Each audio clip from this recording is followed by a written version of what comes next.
ವಿಜಯನಗರ ಜಿಲ್ಲೆ ಹೂವಿನಹಡಗಲಿ ತಾಲೂಕಿನ ಐತಿಹಾಸಿಕ ಸುಕ್ಷೇತ್ರ ಮೈಲಾರದಲ್ಲಿ ನಡೆಯುವ ಲಿಂಗೇಶ್ವರ ಜಾತ್ರಾ ಮಹೋತ್ಸವದಲ್ಲಿ ಈ ಬಾರಿ ಜನಸ್ತೋಮವೇ ಹರಿದು ಬಂದಿತು.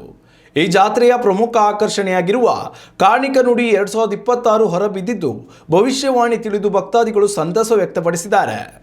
18 ಅಡಿ ಬಿಲ್ಲನೇರಿದ ಗೊರವಯ್ಯ ರಾಮಪ್ಪ ಸಂಪಾಯಿತಲೆ ಪರಾಕ್ ಎಂದು ದೇವವಾಣಿ ನುಡಿದಿದ್ದಾರೆ. ವರ್ಷಕ್ಕೊಮ್ಮೆ ನುಡಿಯುವ ಈ ಭವಿಷ್ಯವಾಣಿಯು ನಮ್ಮ ನಾಡಿನ ಮಳೆ ಬೆಳೆ ರಾಜಕೀಯಗಳ ಏಳು ಬೀಳುಗಳ ಬಗ್ಗೆ ನೀಡುವ ಮುನ್ಸೂಚನೆಯಾಗಿದೆ. ಈ ಬಾರಿ ಗೊರವಯ್ಯ ಸಂಪಾಯಿತಲೆ ಪರಾಕ್ ಎಂದು ಹೇಳಿದ್ದಾರೆ. ಇದರ ಅರ್ಥ ಈ ವರ್ಷದ ನಾಡಿನಲ್ಲಿ ಸಮೃದ್ಧಿ, ಸುಖ, ಶಾಂತಿ ಹಾಗೂ ನೆಮ್ಮದಿ ನೆಲೆಸಲಿದೆ. ರಾಜ್ಯದಲ್ಲಿ ಉತ್ತಮ ಮಳೆ ಬೆಳೆ ಆಗಲಿದೆ ಹಾಗೂ ಯಾವುದೇ ಪ್ರಾಕೃತಿಕ ವಿಕೋಪಗಳು ಸಂಭವಿಸುವುದಿಲ್ಲ. ರಾಜಕೀಯದಲ್ಲಿಯೂ ಯಾವುದೇ ಅಸ್ಥಿರತೆ ಇಲ್ಲ ಎಂದು ಹೇಳಿದೆ. ಉತ್ತಮ ಸಂಸ್ಕಾರಯುತ ಶಿಕ್ಷಣದೊಂದಿಗೆ VSS English medium CBSE school Udupi Muddur.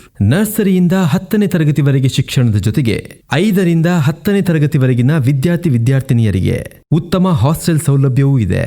ನಿಮ್ಮ ಮಕ್ಕಳ ಪ್ರವೇಶಾತಿಗಾಗಿ ಈ ಸಂಖ್ಯೆಗೆ ಕರೆ ಮಾಡಿ.